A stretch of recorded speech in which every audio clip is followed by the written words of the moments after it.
नमस्कार, ज्ञानस्तु चैनल पर आप लोगों का स्वागत है।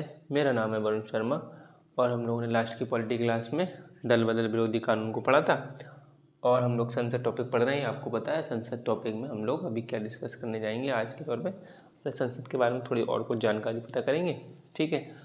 और दिवाली आने वाली है पास में, छुट्टियों की बात ये लोग कर रहे हैं, तो मैं सोच रहा हूँ कि कुछ भी 20 मिनट या 30 मिनट के आसपास कुछ भी छोटी छोटी वीडियोज़ हम लोग लाते हैं डेली, मतलब थोड़ा सा आधे घंटे के हिसाब से पढ़ लें, ऐसे कोशिश रखता हूँ, ठीक है। बाकी यहाँ तो क्लासेस ऑफ रह रही हैं, लेकिन हाँ मैं ऑनलाइन की कोशिश करूँगा और इन लोगों से भी मैंने कह दिया कि ये लोग भी ऑनलाइन मतलब देख लेंगे, ठीक है। तो हम लोग आज जो स्टार्ट कर ले रहे हैं, जल्दी जल्दी देखते हैं। तो संसद में हम लोग देखते हैं संसद के कुछ पदाधिकारी होते हैं, ठीक है, और संसद के पदाधिकारी और कुछ नेता होते हैं, तो वो हम उनको बात समझ ले। फिर संसद के अध्यक्ष के बारे में थोड़ा जान लें, उनकी कार्य शक्तियाँ क्या हैं उनके बारे में, और सांसदों के बारे में कुछ जो विशेष अधिकार है वैसे बोल मैं बता दे रहा हूँ। बहुत ज़्यादा वो एग्ज़ाम में आते नहीं हैं, लेकिन हाँ ऐसे ही बोल देंगे, डिस्कस कर लेंगे। अदरवाइज़ हम लोग अभी मेनली जो एग्ज़ाम के हिसाब से फोकस कर ले रहे हैं, बाकी जानकारी के तौर पे बीच बीच में जो भी जानने लायक चीज़ होंगी मैं बताते रहता हूँ। तो फिलहाल अभी हम स्टार्ट कर ले रहे हैं कि ये वाला स्क्रीनशॉट वाली बात है, तो ले लीजिए, मुझसे कहा गया था स्क्रीनशॉट के लिए, ठीक। अभी स्क्रीनशॉट आपने एक हिसाब से ले लेना और बाकी अब क्या है, अब जब पढ़ा लें उसके बाद में अगर नोट करना तब नोट कर लो, ताकि अच्छे समझ में आ जाए। क्योंकि मैं बहुत कोशिश करता हूँ ना, बोर्ड पर उतनी जगह नहीं है, तो छोटा करके कुछ बहुत शॉर्ट में लिखूँ, ये हर बार मैं आपको बताता ही हूँ। तो जब पूरा पढ़ लें हम लोग, उसके बाद में आप लोग फिर इसको देख के नोट करना, तो ज़्यादा अच्छे समझ में आएगा। तो पदाधिकारी और नेता के बारे में अगर बात करें, तो संसद में अगर हम लोग नेता के तौर पर थोड़ा बात कर लें, तो नेता कौन कौन, तो 3 तरीके से नेता मिलेगा। वो एक सदन का नेता होगा, विपक्ष का नेता, सचेतक, ठीक है।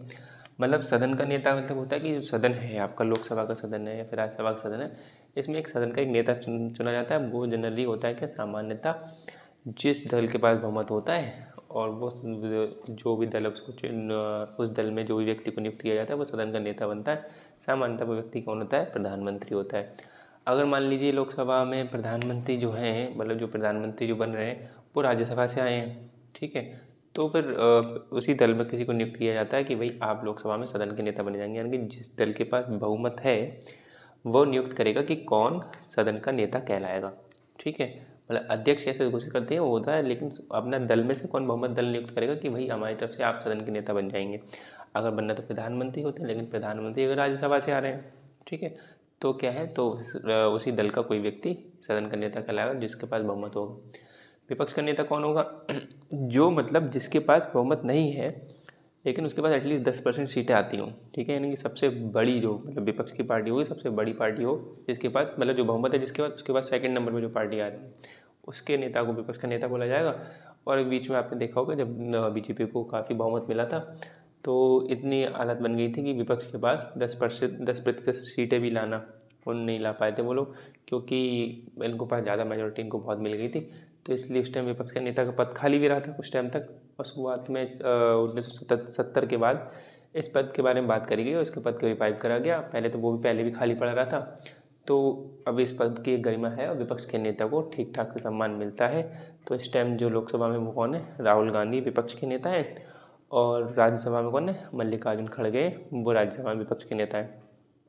तो इनको भी लगभग कैबिनेट जो मंत्री होते हैं ना, जो भारत सरकार पीएम उनके कैबिनेट मंत्री हैं, उनके हिसाब से सारी जो सैलरी वेतन भत्ते जो को सुविधाएं मिलती है कैबिनेट मंत्री को, जो सरकार में है, और ये सरकार में नहीं है विपक्ष के नेता, लेकिन इनको भी उसी हिसाब से मतलब सब कुछ सुविधाएं वगैरह जो भी कैबिनेट मंत्री को मिलेंगी वो भी विपक्ष के नेता को भी वो मिलेंगी, ठीक है।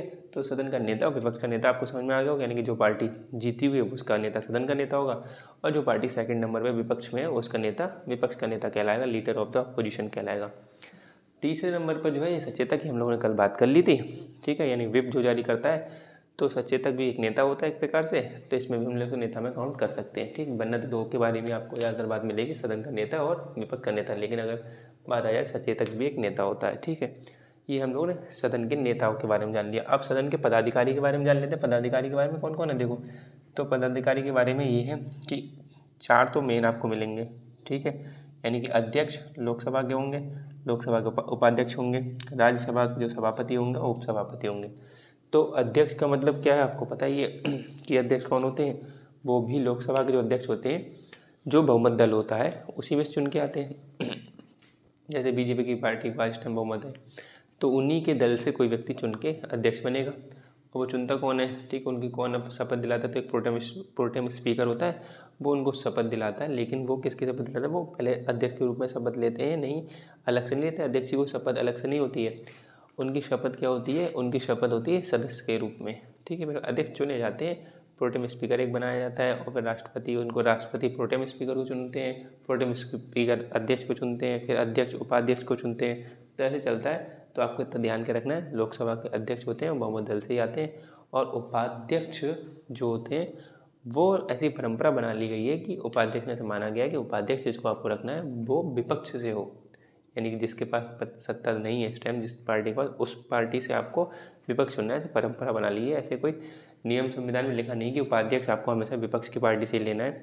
पहले उपाध्यक्ष अपने उसमें लेते थे जो जिसके पास बहुमत होता था उस पार्टी के पास। लेकिन लगभग 11वीं जब लोकसभा बैठी थी, ये तो 18वीं चल रही ना, तो 11वीं लोकसभा जब गठित हुई थी तो उसके बाद में पहली से 10वीं तक तो ऐसा कुछ चला नहीं था। लेकिन फिर बाद में एक परंपरा बना ली गई, उपाध्यक्ष को आपको विपक्ष से ही लेना है। लगभग शुरुआत में ऐसा होता था कि उपाध्यक्ष भी हमारी पार्टी का और अध्यक्ष भी हमारी पार्टी का, लेकिन अब ये परंपरा बन गई है, तो अभी ऐसा चलता चला आ रहा है। यानी अध्यक्ष तो बहुमत वाली पार्टी का होता है, उपाध्यक्ष किस वाली पार्टी का होगा, विपक्ष की पार्टी का। सॉरी। और सभापति आपको पता ही है, ये पदेन सभापति होते हैं, यानी कि जब उपराष्ट्रपति बनेगा कोई व्यक्ति, वो तुरंत के तुरंत ही अपने आप ही सभापति बन जाएंगे, यानी कि उनको कोई अलग से चुनाव नहीं लड़ना पड़ेगा, इसके लिए कुछ भी नहीं होगा, वो उपराष्ट्रपति का चुनाव लड़ेंगे। जैसे ही उपराष्ट्रपति बनेंगे तो एक्स ऑफिशियो चेयरमैन बोलते हैं, पदेन सभापति, तो पदेन सभापति बन जाएंगे राज्यसभा के, ठीक है। तो ये तो क्या है, सदस्य ये राज्यसभा के सदस्य नहीं होते। अध्यक्ष जो लोकसभा का अध्यक्ष है वो लोकसभा का सदस्य होता है, उपाध्यक्ष लोकसभा के सदस्य होते हैं, लेकिन जो अध्यक्ष हैं राज्यसभा के सभापति हैं वो राज्यसभा के सदस्य नहीं होते। और जो उपसभापति होते हैं राज्यसभा के, वो राज्यसभा के सदस्य होते हैं, ठीक है। यानी कि ये वह सदस्य नहीं है, और वरना ये अपने सदन के सदस्य हैं, ये दोनों अपने सदन के सदस्य हैं, ठीक है। ये बात हो गई। तो ये 4 तो बड़े बड़े पदाधिकारी हो गए। इसके अलावा 2 मैंने लिखे नहीं, लिख ले तो लिख ले, 2 आप इसमें यहाँ पे मैं लिख दे रहा हूँ, 2 पदाधिकारी और आप समझ लो। एक तो ये मैं यहाँ लिख दे रहा हूँ, ये मैं बता दे रहा हूँ, आप समझ लेना। 2 एक मतलब एक पदाधिकारी एक हो गए, 2 3 4, ये 4 पदाधिकारी मेन हो गए।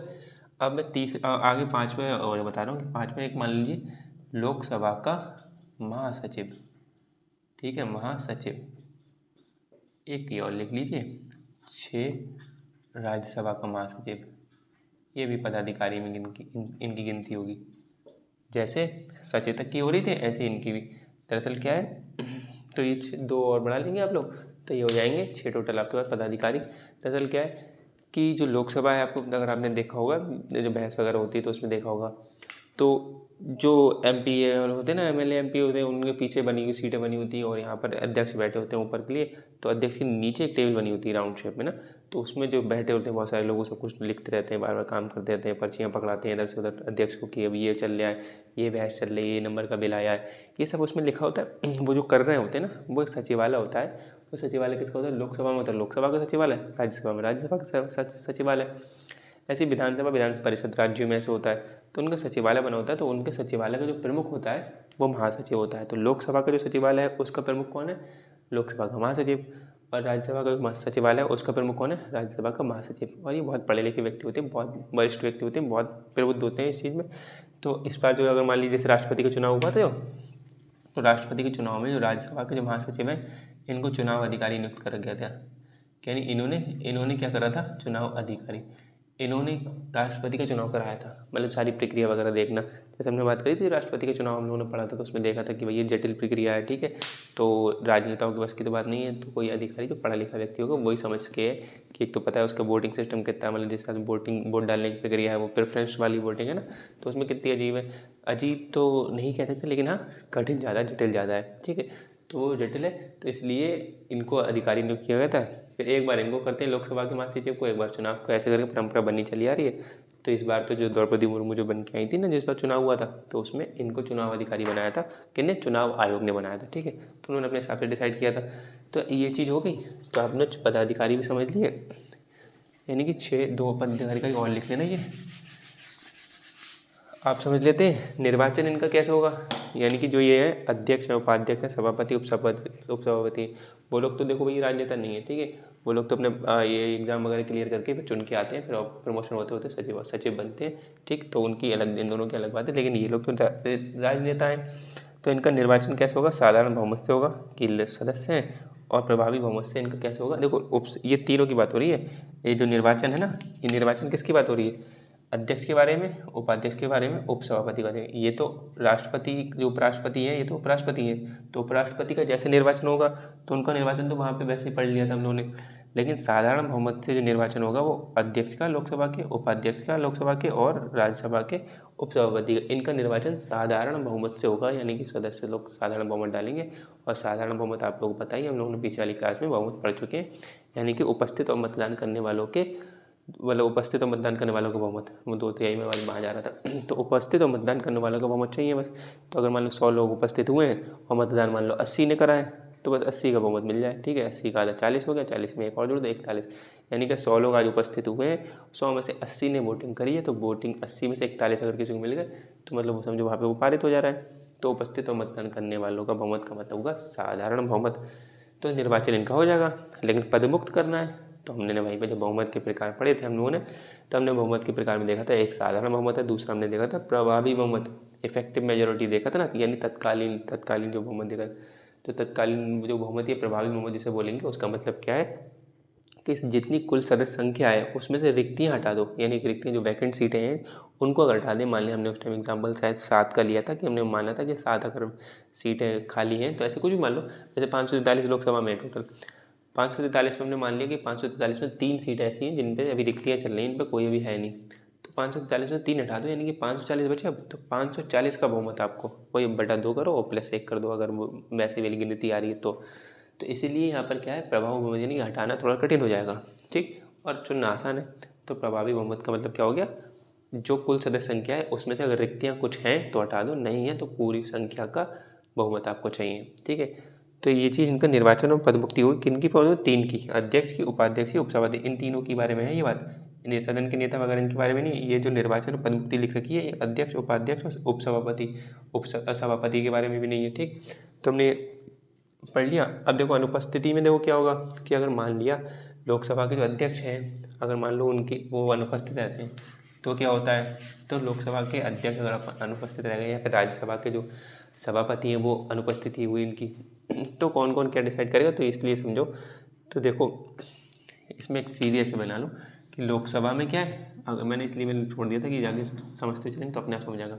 लोकसभा में अगर देखा जाए तो जो पहले तो अध्यक्ष होंगे, ठीक है। तो अध्यक्ष के बाद में कौन आ जाएगा? उपाध्यक्ष। अगर मान लो अनुपस्थित हुए तो उपाध्यक्ष, ठीक है। अध्यक्ष के बाद उपाध्यक्ष, उपाध्यक्ष भी मान लो अनुपस्थित हुआ किसी प्रकार से, तो कौन बनेगा? तो आप लोग बताएंगे। तो फिर इसमें बांधना क्या, यानी कि फिर इसके बाद में, उपाध्यक्ष के बाद में एक 10 सदस्यीय पैनल होगा, 10 सदस्यीय पैनल। अभी मैं बताता हूँ ये पैनल क्या है। और अगर मान लो ये पैनल भी मुक्त होगा तो उसके बाद में मैं यहाँ लिख देता हूँ, उसके बाद में जो सदन के जो लोग होंगे, सदन के सदस्य साधारण बहुमत से किसी को चुन लेंगे, साधारण बहुमत से किसी को चुन लेंगे, ठीक है, ठीक। यानी कि मैं समझा दूँ उसका क्या मतलब है।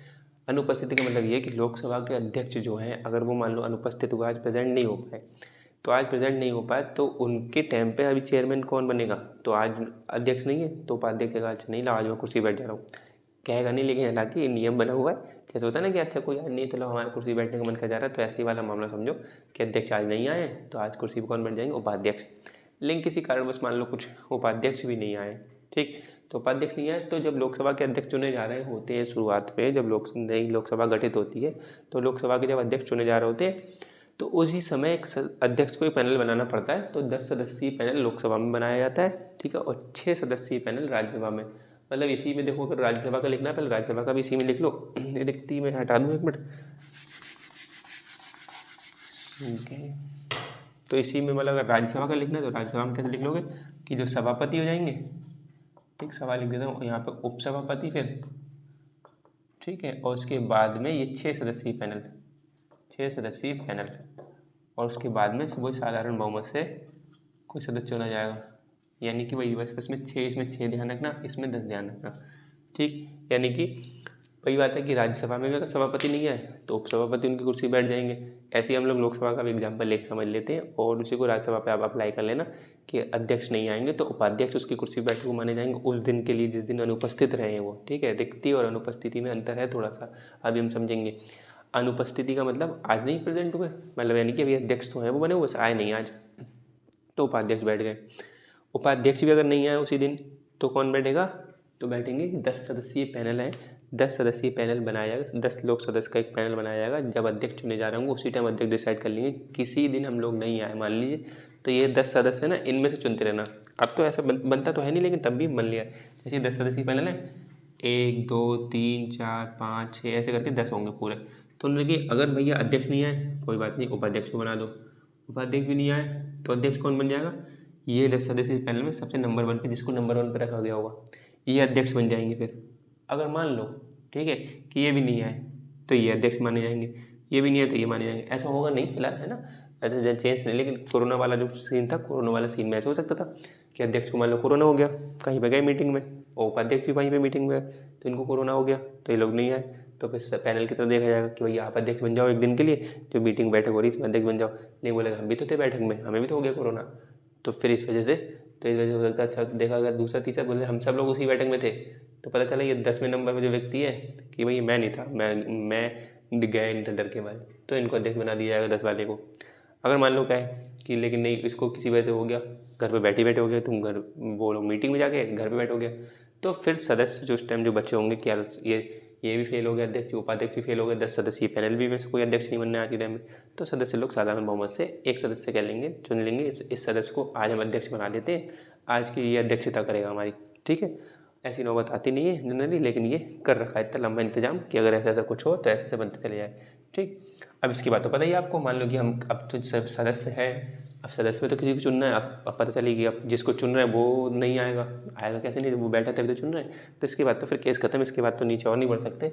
यहाँ पे मानना था कि मान लो ये नहीं आए, मान लिया ये नहीं आए, मान लिया 10 नहीं आए, तो फिर अब सदस्य में जितने लोग बैठे इनमें से चुन लिया जाएगा, भैया आप बैठे हो, आपको साधारण बहुमत कौन कौन राजी हो रहा है कि इनको अध्यक्ष बनाया जाए, तो बहुमत होता है, राजी हो जाएगा तो वो अध्यक्ष बन जाएंगे। ऐसे ही सभापति वाले राज्यसभा में क्या समझ लो कि सभापति नहीं आए, उपसभापति नहीं आए, तो फिर ये 6 सदस्य है, इसमें 6 लोग होंगे 10 नहीं होंगे, तो 1 2 3 4 5 6 ऐसे क्रम बांट दिया हुआ, उसके पहले इनको बनाओ, और ये भी नहीं खाली है तो इनको बनाओ, ये भी इनको बनाओ, इनको बनाओ, ऐसे करके बात है। ठीक, तो बाकी फिर साधारण बहुमत से फिर पारित करो। ये बात समझ में आ गई होगी आप लोगों को।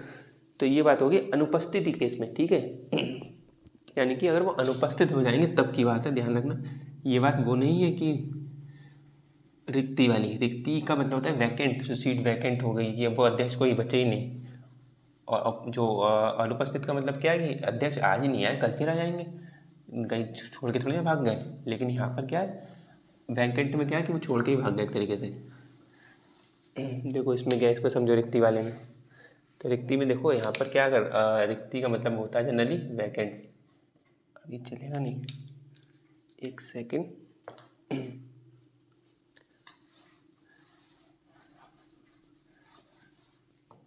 हाँ, तो ये देखो रिक्ति का मतलब क्या होगा जनरली वैकेंट्स की सीट की बात हो रही है यहाँ पर। तो इसमें कौन है, इसमें भी ध्यान रखना कि अगर रिक्ति का मतलब अध्यक्ष की रिक्ति हो गई, अध्यक्ष वहाँ पे किसी वजह से अध्यक्ष ने त्याग पत्र दे दिया अपना, या अध्यक्ष की मृत्यु हो गई, ठीक है, या फिर अध्यक्ष को मान लीजिए कुछ निर्वाचन रद्द हो गया, कुछ भी प्रकार से अध्यक्ष वो अब अध्यक्ष नहीं रहेंगे, वो सीट पर उनका सदस्यता गई वहाँ से, तो जब वो हट गए तो इसका मतलब है तो उपाध्यक्ष। ठीक है, यानी कि भाई अगर हम रिक्ति के बारे में बात करें इस वाले केस में, अब हम लोकसभा में बात कर रहे हैं तो क्या अध्यक्ष, फिर इसके बाद कौन है उपाध्यक्ष।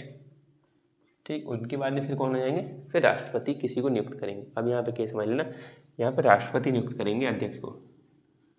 ठीक है, राष्ट्रपति द्वारा नियुक्त, और राष्ट्रपति द्वारा नियुक्त कौन होगा, वरिष्ठतम होगा। ठीक है, वरिष्ठतम तो वरिष्ठतम जो सदस्य होता है, वरिष्ठतम का मतलब कई बार ये लोग ऐसे लेके चलते हैं, ऐसे नहीं कि वरिष्ठतम का मतलब बूढ़ा, वरिष्ठतम का मतलब जो रिटायर होने वाला होगा वो। ठीक है, वो और रिटायर होने वाला बूढ़ा ही होगा एक प्रकार से ना।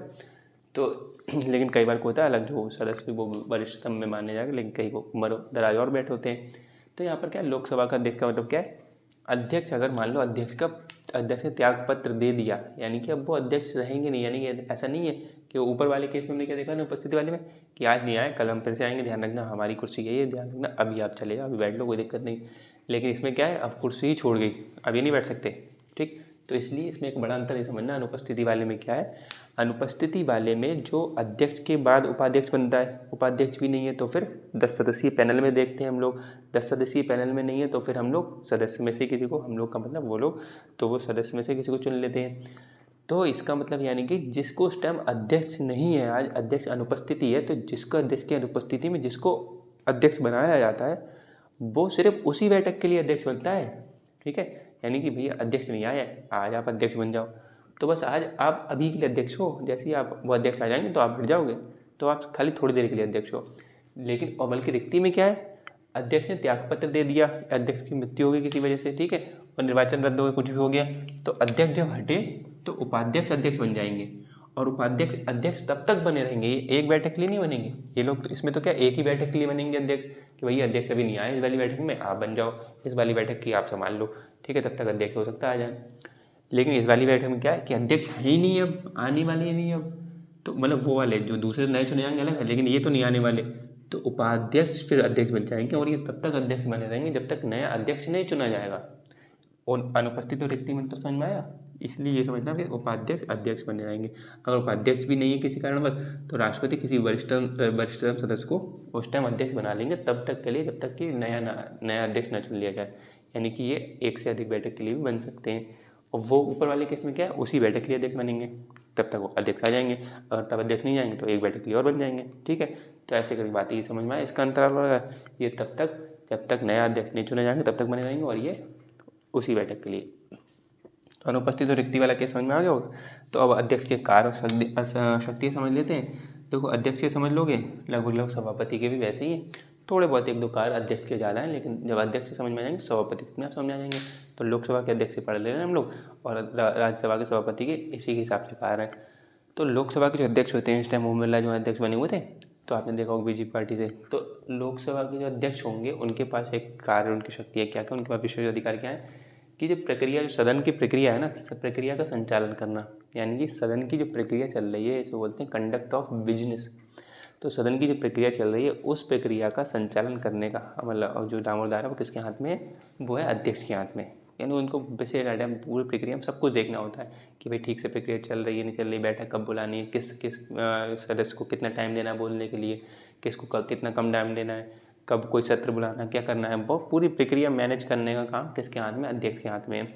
और फिर उदम काट रहे हैं सब लोग बीच में, सदस्य लोग, आपने देखा होगा लोकसभा वगैरह बहसें वगैरह देखे होंगे, जो डिबेट्स होती है वगैरह, उसमें क्या है, तो ऐसे चिल्लाते रहते, सब करते रहते हैं, ठीक है।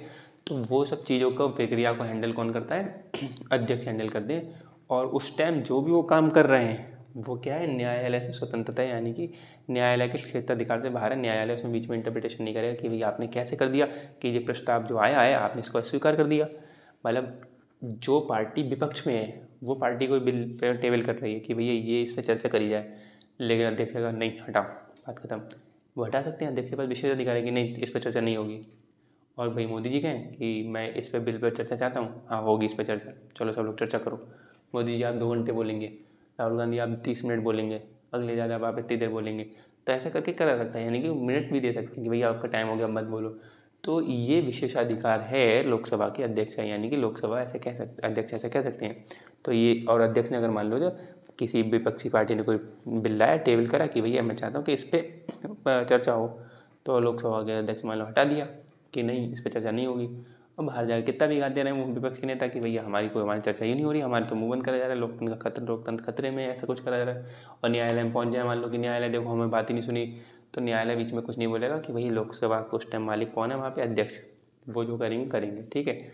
वो की हो तो होलवालन केस हमने पढ़ा था, दल बदल विरोधी कानून वाला, वो एक अलग मामला है, वो एक्सेप्शनल है कि उसमें न्यायालय पुनरावलोकन कर सकता है, बीच में हस्तक्षेप कर सकता है। जब सदस्य को बर्खास्त करने की बात आ रही है ना, तो वो मनमाना नहीं होना चाहिए लोकसभा के अध्यक्ष का वो निर्णय, तो उस निर्णय पे तो न्यायालय बीच में आ जाएगा। वो भी उस टाइम भी देखो नहीं था, शुरुआत में नहीं था, लेकिन जब ज़्यादा ना मिसयूज़ करने लगते हैं लोग अपनी शक्तियों का, तो बीच में न्यायालय को कूदना पड़ता है बैलेंस करने के लिए। तो न्यायालय फिर भी उसमें पूछा, 1992 के आसपास का केस है कि वो तो होलोहन के, तो उसमें फिर न्यायालय ने हस्तक्षेप किया और न्यायालय ने कहा कि आपका जो निर्णय है सॉरी, हम उसको न्यायिक समीक्षा कर सकते हैं उसकी, ठीक है।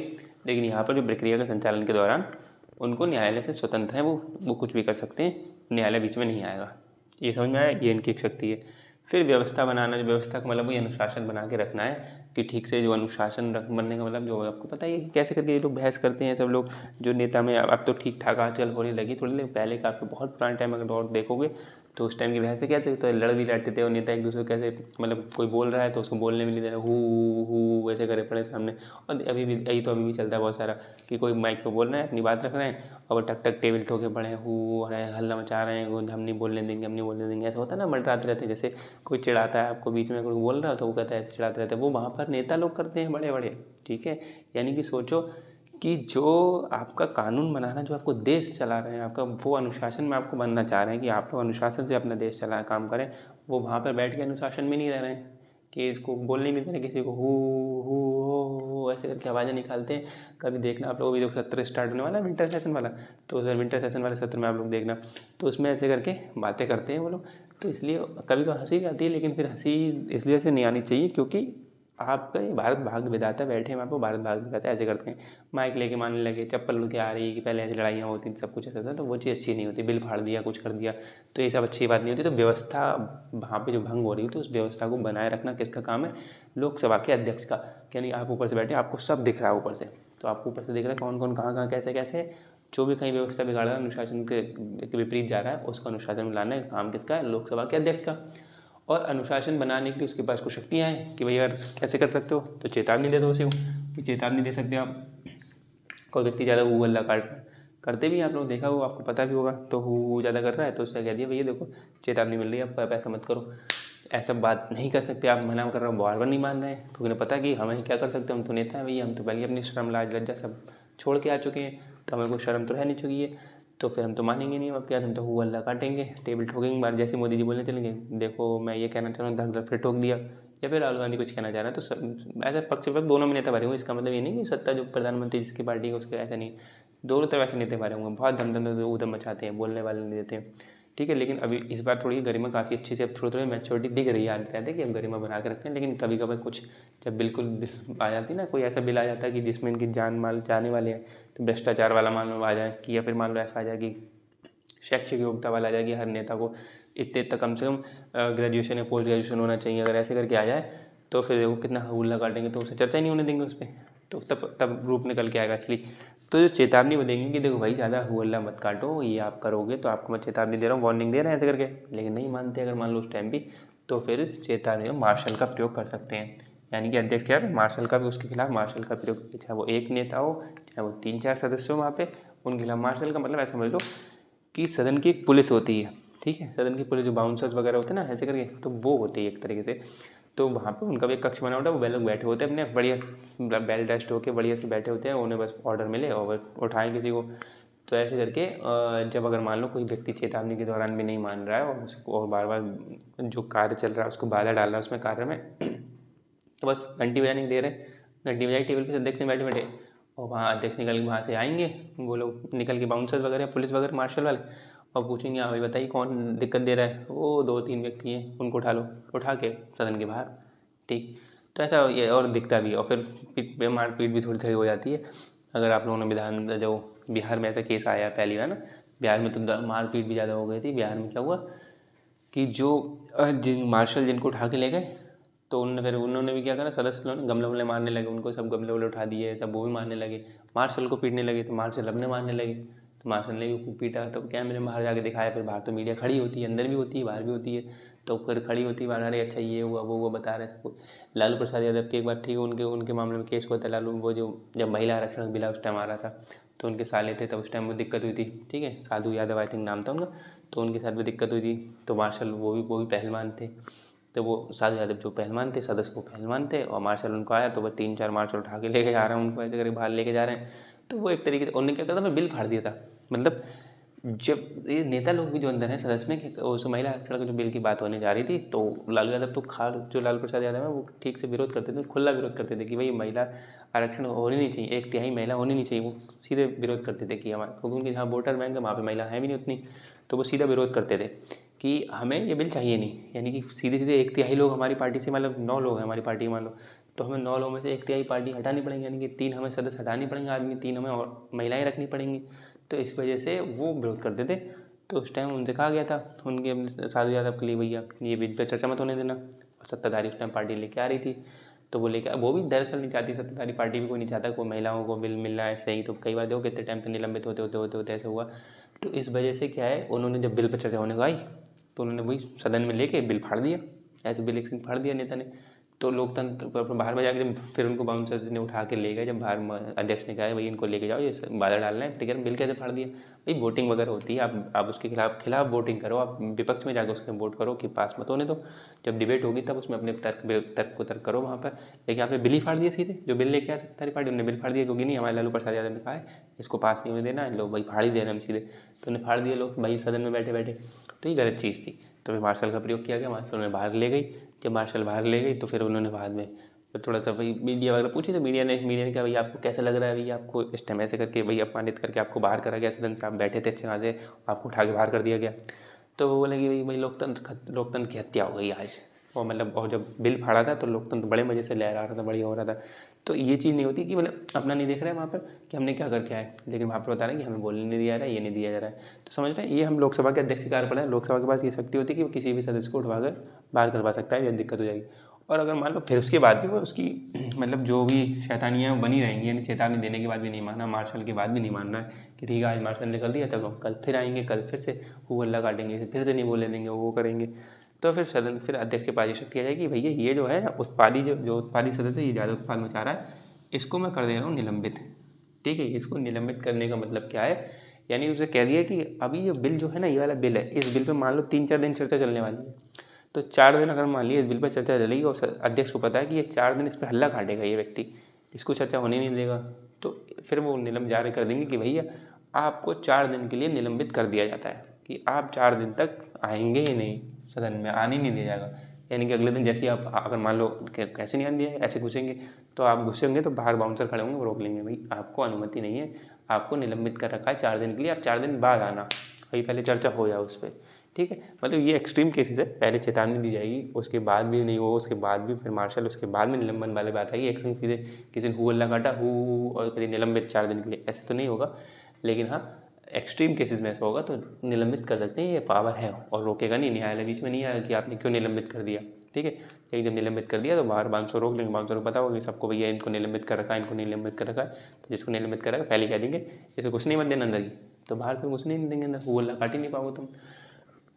तो ठीक है, इसलिए ये चीज़ ध्यान रखनी पड़ेगी, व्यवस्था बनाना है तो इसका काम है, लोकसभा के अध्यक्ष का काम है तो व्यवस्था बनाना। समझ में आ गया होगा आप लोगों को। धन विधेयक को प्रमाणित करना, ठीक है, अभी हम जब विधेयक आगे पढ़ेंगे तो और अच्छे समझ में आएगा धन विधेयक और क्या है, लेकिन इतना समझ लो कि मेन विधेयक के तौर में गिना जाता है, संविधान संशोधन विधेयक भी एक मेन विधेयक है। तो धन विधेयक को मतलब पैसे वाली यहाँ पे ज़्यादा बात आती है, तो कोशिश रहती है कि हर विधेयक को किसी न किसी प्रकार धन विधेयक बना ले, तो उससे पैसा निकल जाएगा।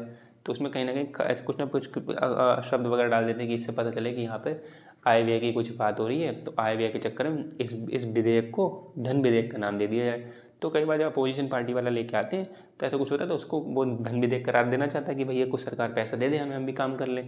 तो सरकार पैसा नहीं देना चाहती, तो अध्यक्ष वहाँ पे कहते हैं कि मैं इस विधेयक को धन विधेयक नहीं मानता हूँ। ठीक है, इस विधेयक को धन विधेयक के रूप में प्रमाणित नहीं किया जाएगा, इसको साधारण विधेयक के रूप में प्रमाणित किया जाएगा और इसी साधारण विधेयक के हिसाब से इस पर चर्चा होगी।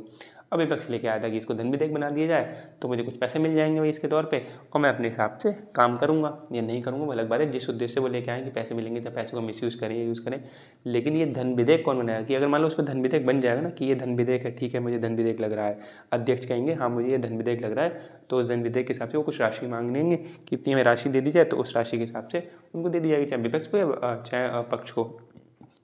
तो ये जो बिल जो आएगा ना, चाहे भले ही वहाँ से वो पार्टी कह रही है कि हमने धन विधेयक बना के भेजा है, लेकिन अगर अध्यक्ष ने कह दिया नहीं मुझे धन विधेयक नहीं लग रहा है, तो मैं साधारण विधेयक रखूँ, तो धन विधेयक के तौर पे वो प्रमाणित नहीं करेंगे उसे। तो ये हक किसका है, ये पावर, ये शक्ति किसके पास में, धन विधेयक को प्रमाणित करने में अध्यक्ष के पास में थे, यानी अध्यक्ष ऐसे उस पर साइन करके कहेंगे कि हाँ मैं इस विधेयक को धन विधेयक के रूप में प्रमाणित करता हूँ।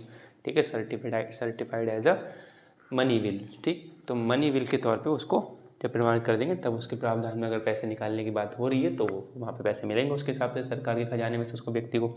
ठीक, तो ये समझ में आ गया होगा धन विधेयक को, यानी कि ये पावर भी होती है। जब विधेयक से हम पढ़ेंगे ना तो आपको और क्लियर आ जाएगा कि अच्छा ये पावर है अध्यक्ष के हाथ में। और धन विधेयक का मतलब ये है, धन विधेयक अपने आप में बहुत मतलब ये चर्चित विषय रहता है, हम लोग जब विधेयक पढ़ेंगे तो इसमें ठीक से विस्तार कर लेंगे उसमें। अच्छा, गुप्त बैठक बुलाता है, यानी कि जो अध्यक्ष है वो क्या करेंगे, गुप्त बैठक बुलाएंगे, जो सीक्रेट जो होती है बैठक। तो सीक्रेट बैठक का मतलब क्या है, ऐसे का समझो संयुक्त बैठक से अलग है, गुप्त बैठक संयुक्त बैठक थोड़ी अलग है सॉरी। गुप्त बैठक का मतलब क्या है, गुप्त बैठक का मतलब ऐसे है कि मान लो कि चुपचाप एक तरीके से बैठक करनी है। चुपचाप का मतलब ऐसा नहीं है कि सब लोग कहीं गुफा में चल रहे हैं या फिर कहीं बाहर जा रहे हैं पहाड़ों वहाड़ों में और वहाँ पे बैठ के मीटिंग कर रहे हैं कि किसी को पता नहीं चले हम लोग यहाँ पे आए, सब सदस्य 543 लोग चलो एक बस में भर के, ऐसे नहीं। उसी सदन में बैठ के गुप्त बैठक का मतलब ऐसा होता है कि आपको पता है कि दर्शक दीर्घा भी होती है, कि कुछ लोग अगर जो आम जनता हम और आप लोग भी अगर देखना चाहें सांसद लोग क्या बहस वगैरह कर रहे हैं, क्या किस पे टॉपिक पर चर्चा हो रही है, तो एक दर्शक दीर्घा बनी होती है, हम लोग पास वगैरह बनवाना पड़ता है, उसके हिसाब से हमें अंदर बैठने को मिल जाता है सदन में तो सदन में दर्शक दीर्घा है। फिर सदन में बहुत सारे रिपोर्टर्स भी होते हैं, भाई डेमोक्रेसी है तो बहुत सारे रिपोर्टर्स भी वहाँ पे अंदर होंगे। फिर लोकसभा राज्यसभा के टीवी जो चैनल्स हैं और टीवी उन पर लाइव भी चलता रहता है, उनकी जो सदन में जो भी वोटिंग बहस मुद्दा हो रहा है ना, तो सब कुछ लाइव वगैरह चल रहा होता है। लेकिन अध्यक्ष चाह रहा है कि भाई ये जो विचार है इस पर हम लोग जो बहस होने वाली है, जो डिबेट होने वाली है, इस पर जो विचार विमर्श होगा वो बिल्कुल गुप्त रखना है, किसी को बाहर पता तक ना चले। तो ये अध्यक्ष के हाथ में पावर है कि वो कहेंगे आज किसी भी दर्शक दीर्घा में किसी व्यक्ति को ना बैठने दिया जाए, कोई रिपोर्टर अंदर ना आ पाए, किसी प्रकार से लोकसभा राज्यसभा जो प्रसारण होता है वो भी रुक जाए, तो सब वो रोक सकता है। ये पावर उनकी होती है कि जैसे मान लो कोई न्यूक्लियर वाला मुद्दा है, ठीक है, या किसी मतलब पड़ोसी जैसे भारत और चीन का कोई बहुत घनिष्ठ मुद्दा है कि किसी मतलब कि बाहर पता नहीं लगता है कि अंदर सदन में इस चीन को लेकर ये बहस हुई है कि चीन को लेकर अभी हो कल को चीन पे ये छोड़ दिया जाएगा या मिलिट्री वहाँ छोड़ दिया जाएगा, अटैक करा जाएगा, ठीक है।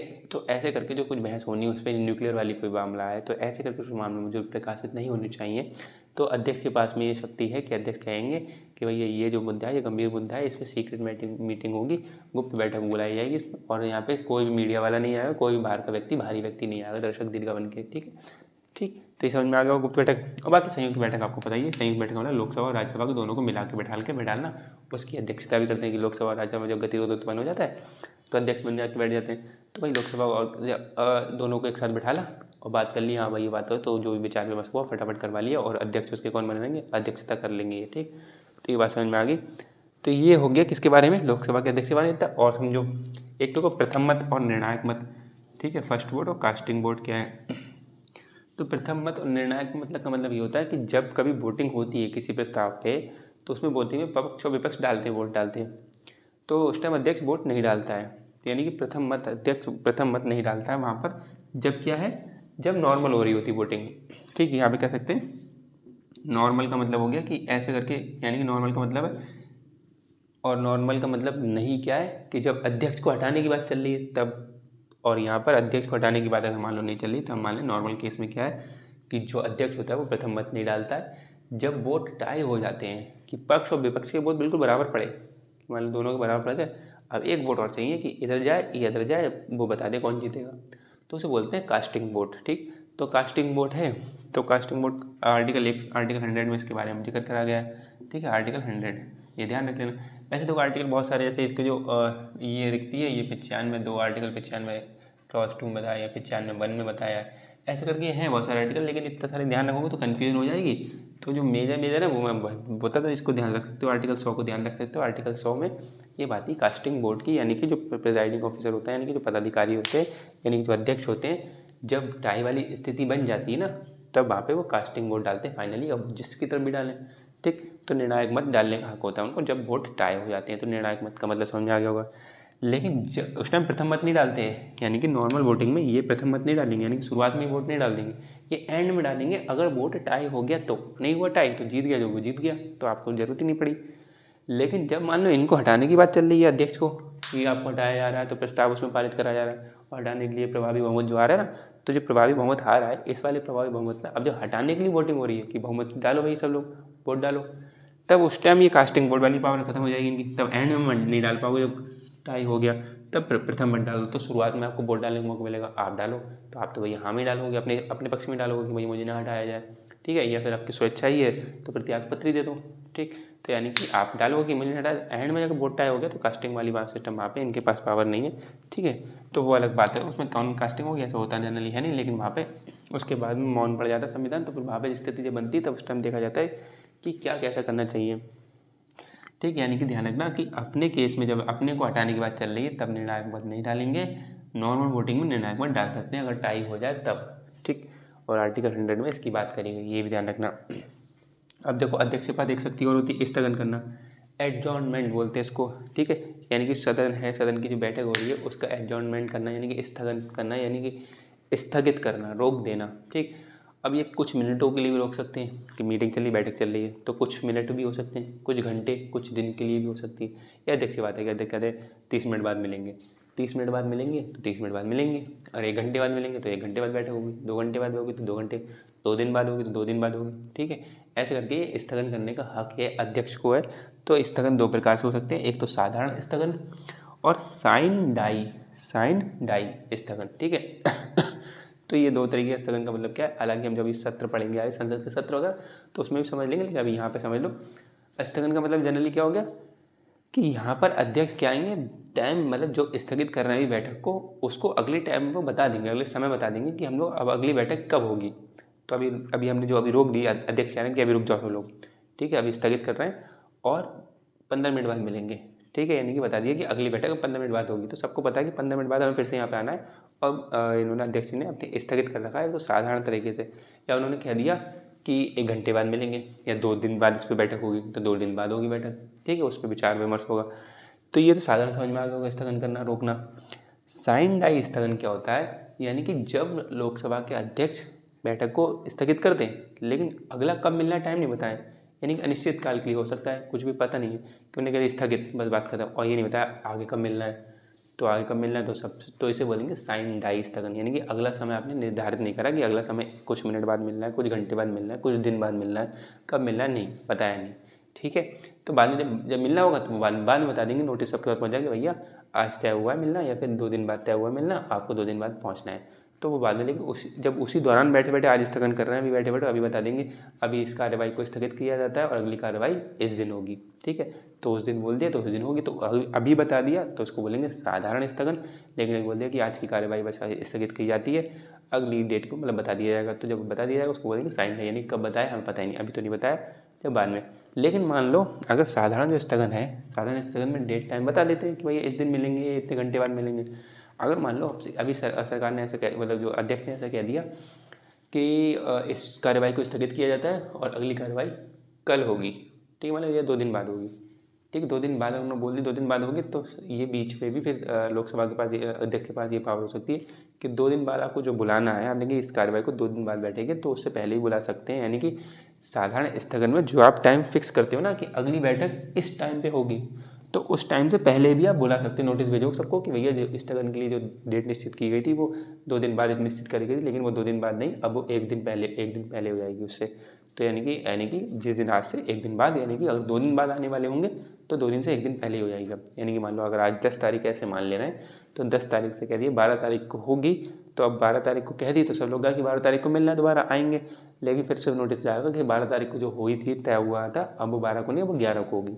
यानी कि साधारण जो स्थगन है उसमें भी जो टाइम फिक्स करते हैं उसको भी चेंज करके पहले कर सकते हैं, ये उनकी मर्जी है।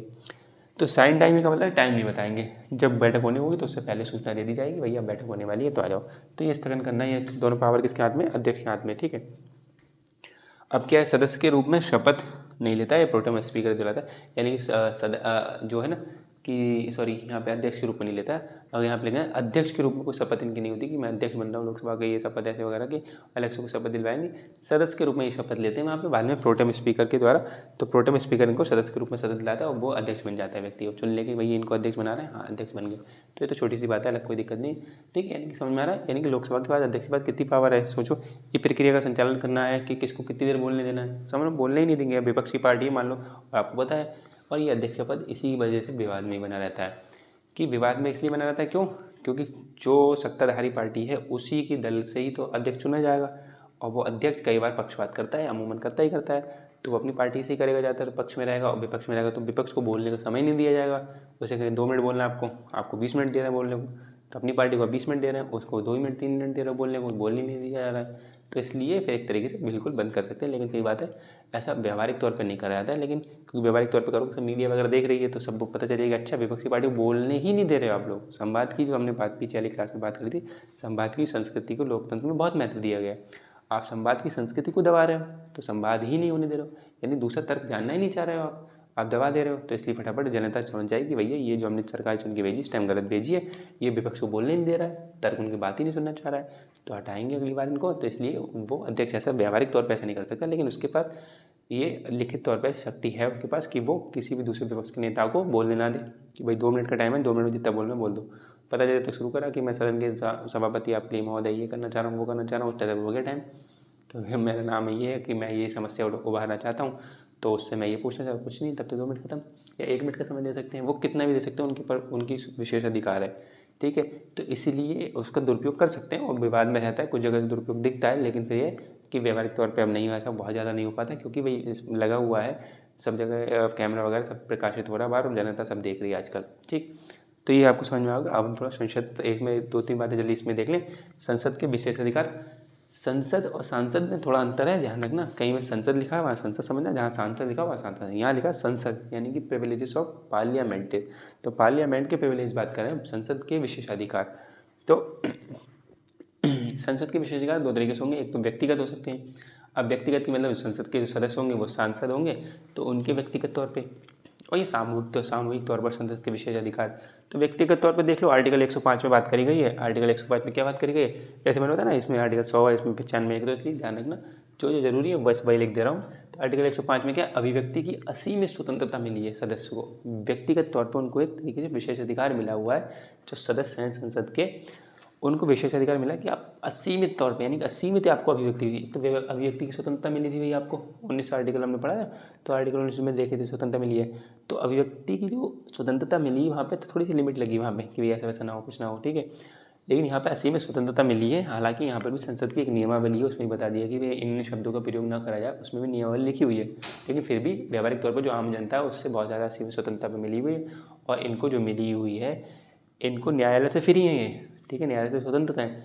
लेकिन हाँ, कोई अगर हाई कोर्ट के जज या सुप्रीम कोर्ट के जज के बारे में कुछ ना बोल दें कि इतने फ्री नहीं है कि आप बोलते बोलते इतने बोलने की स्वतंत्रता मिली, आपने हाई कोर्ट या सुप्रीम कोर्ट के जज को कुछ कह दिया, ऐसे नहीं कह सकते। तभी कह सकते हो उनके बारे में जब उनको हटाने की बात चल रही हो, यानी कि वो उस टाइम मीटिंग ही आज मीटिंग ही इस वजह से बैठी है कि आज हमें सुप्रीम कोर्ट के जज को हटाने की बात करनी है, तो उसके दौरान आप तो सुप्रीम कोर्ट के जज के बारे में कुछ टिप्पणी कर सकते हो, ठीक है। या फिर हाई कोर्ट के जजों के बारे में हटाने की बैठी मीटिंग, तो उसके बाद टिप्पणी कर सकते हो। लेकिन वैसे जब हटाने के अलग मुद्दे चल रहा है, किसी और मुद्दा चल रहा है, तब बीच में आके नहीं कह सकते, हाई कोर्ट के जज को सुप्रीम कोर्ट के जज को बीच में नहीं खचेड़ सकते और उन पर कोई टिप्पणी नहीं कर सकते। इतनी आपको बस अपवाद है, बाकी आपको असीमित स्वतंत्रता है बोलने की, कुछ भी बोलो, ठीक है, नियमावली जो हटके उस बैठ के माफ़ करें। तो ये असीमित स्वतंत्रता आर्टिकल 105 में। फिर वोट में भी कोर्ट से फ्री रह रहे हैं, यानी कि जो आप वोट डालते हैं, प्रस्ताव आता है उसमें हाँ या ना या तटस्थ रहते हैं, ठीक। तो उस पर भी आपने अगर मान लो किसी वोट, आपने कोई वोट डाला कि उसके पक्ष में वोट डाला प्रस्ताव के, तो कोई दूसरा व्यक्ति आपको न्यायालय में नहीं ले जाएगा कि आपने ऐसे कैसे कर दिया, पक्ष में ने वोट कैसे डाल दिया इसके, या विपक्ष में कैसे डाल दिया, ये तटस्थ क्यों रहा है, इन्हें डाला ही क्यों नहीं वोट, ऐसे नहीं डाला, ऐसे नहीं लिया जा सकता उसको न्यायालय में, यानी वहाँ भी कोर्ट से फ्री है। हालांकि सही है, ऑफकोर्स यहाँ पे दल बदल वाला जो एक्सेप्शन आ रहा है कि दल बदल में अगर विप जारी कर दिया जाएगा, दल का नेता ने विप जारी कर दिया कि भैया आपको प्रस्ताव में यस ही करना है, और यस ना करे न्यायालय, फिर वहाँ पे ना वहाँ न्यायालय में नहीं जा पाएगा, वहाँ पर क्या है उसको जिम्मेदारी रहनी पड़ेगी अपने दल के प्रति। तो विप वाला केस तो यहाँ पर है नहीं, विप वाले केस को अगर हटा दें तो वैसे ये उनको अधिकार मिला हुआ है कि भाई आप लोग क्या कर सकते हैं, वोट डालो, कोई बाहर का व्यक्ति या कोई सदन का व्यक्ति आपको न्यायालय में नहीं घसीटेगा इसकी वजह से कि आपने वोट में यस करा या नो करा, या फिर आप न्यूट्रल रह गए, ठीक है। वो विप वाला वो व्यक्ति खींच लेगा, वो दल बदल कानून लाया गया तब डाला गया, वरना उससे पहले वो भी प्रावधान नहीं था। अब क्या है फिर तीसरा, क्या ये दोनों आर्टिकल 105 में ये दोनों बात लिखी, तीसरा अलग है, गवाही के लिए बाध्य नहीं किया जाएगा आपको, यानी कि उस टाइम जब आप सत्र चल रहा है और सांसद बने हुए तो आपके लिए गवाही के लिए आपको बाध्य नहीं करा जाएगा। आप अपनी स्वेच्छा से गवाही देने जा रहे हैं कहीं पे तो अलग बात है, लेकिन कोई नहीं कहेगा गवाही देने आना पड़ेगा आपको, और हाई कोर्ट और सुप्रीम कोर्ट ऐसे करके ऑर्डर नहीं दे सकते, तो गवाही के लिए बाध्य नहीं किया जाएगा, अपनी स्वेच्छा से जा रहे हैं वो बात अलग है, ठीक। ये हो गया। फिर और ये ध्यान रखो सत्र, अब इसमें अगले वाला पॉइंट क्या लिखा हुआ है, 40 दिन वाला, यानी कि सत्र जो चल रहा है, सत्र के दौरान, यानी उस सत्र से 40 दिन पहले, तो सत्र शुरू होने से 40 दिन पहले, फिर सत्र जब तक चल रहा है सत्र के दौरान, और सत्र खत्म होने यानी समाप्त होने के बाद 40 दिन तक, ठीक है। तो यानी 40 दिन पहले, फिर सत्र के दौरान, और सत्र के 40 दिन बाद जो समाप्त हुआ, तब तक क्या है, दीवानी मामले में आपकी गिरफ्तारी नहीं करी जा सकती कि आप दीवानी मामले में आप अपराधी पाए गए और आपकी गिरफ्तारी बनती है उस टाइम। तो सत्र शुरू होने से 40 दिन पहले तक आप उसको गिरफ्तार नहीं कर सकते, ठीक है, और सत्र के दौरान नहीं कर सकते, और सत्र जब समाप्त हुआ उसके 40 दिन तक बाद नहीं कर सकते। यानी कि सोचो कि कि यहाँ से स्टार्ट हो रहा है, आज पता चला ये गिरफ्तारी होनी इसकी, और आज से 40वां दिन, ये पहला दिन स्टार्ट हो गया, यानी सत्र यहाँ पे स्टार्ट हो रहा है और इससे 40 दिन पहले यहाँ हो रहा है। तो 40 दिन ये वेट करना पड़ेगा आपको, फिर सत्र जो भी जितना लंबा चलेगा सत्र चलेगा, फिर उसके बाद में 40 दिन और वेट करना पड़ेगा, तब आप जाकर उसको गिरफ्तार कर सकते हो। तब तक वो कोई ना कोई रास्ता निकाल लेगा बीच में।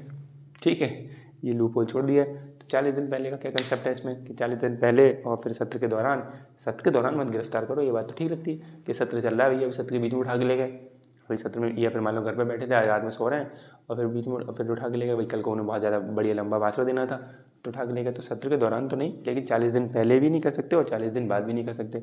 पता नहीं ऐसा इसमें क्यों डाला। तो वही मालूम है, वही मामला क्या है कि वही बीच में लूप होल वाला मामला है।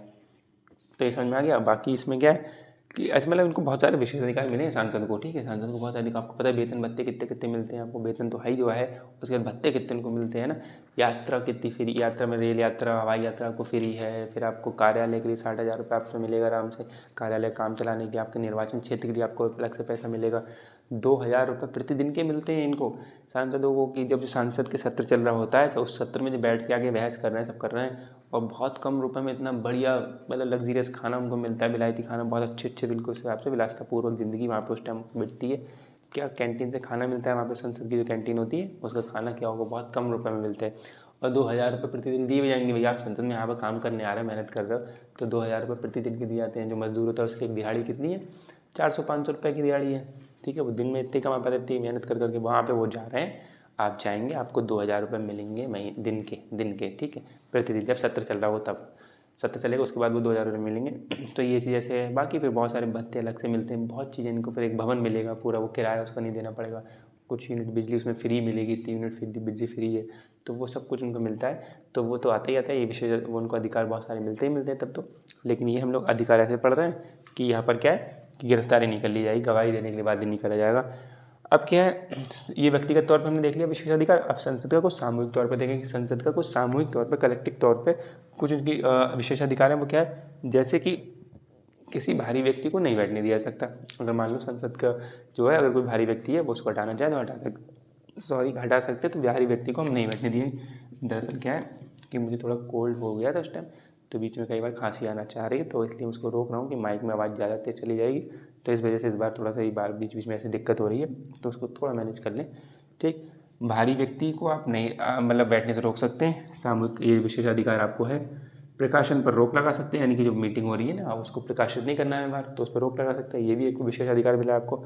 और अवमानना के लिए दंड दे सकते हैं, यानी कि संसद की अगर किसी ने अवमानना करी है तो सब कंटेम्प्ट ऑफ होता है ना, तो कंटेम्प्ट ऑफ पार्लियामेंट किसी ने कराए तो उसको आप दंड दे सकते हैं। अब अवमानना में क्या आ जाएगा, जैसे कि मान लो कि अवमानना कैसे कहेंगे कि ये अवमानना में गिना जा रहा है, तो अवमानना में जैसे आपको गिनना है, तो जैसे कोई किसी ने ऐसा कृत्य करा जिससे गरिमा कम हो जाती है, अगर लिखना चाहो तो मैं लिख सकता हूँ गरिमा कम, यानी कि कोई ऐसा कृत्य जिससे संसद की गरिमा कम हो रही हो। और ये लिख सकते हैं जैसे मान लो कार्रवाई में अगर बाधा डाल देता है, बाधा, ठीक, जो कार्रवाई चल रही है उसमें बाधा डाल दिया अगर वो। और अगर मान लिया तो इसमें जैसे मान लें कि कार्रवाई में बाधा डाल दिया, और या फिर उसको ये प्रकाशित मतलब मना करने पर भी, मान लो प्रकाशित कर रहा है, कुछ कर रहा है, तो मना करने के बाद भी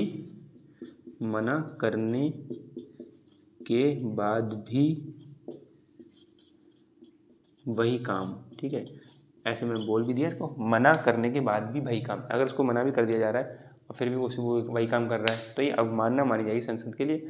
उसके लिए संसद उस व्यक्ति के लिए दंड भी दे सकता है। और दंड में क्या है, कितनी अच्छी बात। अच्छा, दंड का जो प्रावधान है इसका, जो दंड देने का, ना तो कोई संविधान में लिखा हुआ है कि भाई आपको क्या दंड देना, संसद को अवमानना करते हैं, ना कोई कानून या नियमावली ऐसी बनी है कि भाई ये कानून बताता है कि अगर संसद की किसी ने अवमानना करी तो उसके लिए ये दंड होना चाहिए।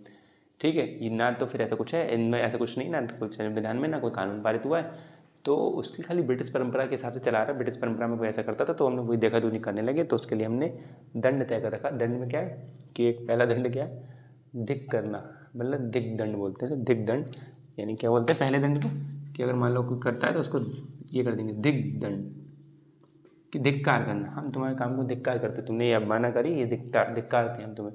हालांकि ऐसे नहीं करते होंगे जैसे कड़ी निंदा वाला मामला कि कड़ी निंदा करते हैं हम, ऐसा नहीं होता है, थोड़ा सा सही से धिक्कारते हैं हम, आप सही से डांट फटकार लगाते हैं। आजकल टाइम पर कोई अवमानना कर रहा है, लेकिन पहला दंड है धिक्कार करना, कि आपने जो कृत्य कराया उसको इसको धिक्कारते हैं, आपने गलत कृत्य किया है। फिर उसके बाद में मतलब कारावास भी दे सकते हैं, ये भी है कि कारावास भी उस व्यक्ति को हो सकता है, कि तुम्हें इतने टाइम के लिए कारावास दे सकते हैं। तो ये पावर होती है संसद के अध्यक्ष के पास में। संसद ऐसे कर सकता है कि कोई करेगा अवमानना तो उसको कारावास भी हो सकता है। अब चूंकि ये ब्रिटिश परंपरा से चला आ रहा है, कोई कानून वगैरह से नहीं बना करा है, तो जो दंड यहाँ पे मिलता है तो यहाँ पे न्यायालय बीच में कूद सकता है कि किसी व्यक्ति को अगर संसद के पास ऐसा विशेष अधिकार है और उसको ठीक से कारावास, तगड़ी कारावास दे दी गई है और व्यक्ति कहेगा भैया मेरे को ऐसे, मैंने इतनी सी बात करी और इनको अवमानना लग गई और ये अवमानना के तौर पे इन्होंने मुझे इतना दंड दे दिया, तो न्यायालय कूद जाएगा बीच में और उसकी वैल्यू, इसकी बात सही होगी, जो भी व्यक्ति जिसको कारावास मिला होगा तो न्यायालय उसमें बीच में कूद के उसको बचा लेगा, वहाँ पर कह देगा कि भैया आपने गलत उपयोग किया है। तो यहाँ पर न्यायालय हस्तक्षेप कर सकता है, ठीक, क्योंकि ब्रिटिश परंपरा के हिसाब से चला आ रहा है। संविधान में ऐसा लिखा नहीं है, संविधान में लिखा होता तो न्यायालय नहीं बीच में आते। ये होगी बात। तो यही सब संसद के विशेषाधिकार के बारे में बातें। चाहे कुछ 1-2 आर्टिकल वगैरह है वहाँ पे लिख लें, जैसे आर्टिकल 100 ठीक इंपॉर्टेंट है ये, और आर्टिकल 105 लिखना है तो आर्टिकल 105 लिख लेते हैं, मैंने 100 वाला ध्यान रखें। 95 तो 95 को कोई ज़रूरी है नहीं, ठीक। तो इतना ही रखते हैं आज की क्लास में, मिलते हैं अगली क्लास में, तब तक के लिए धन्यवाद, ख्याल रखिएगा।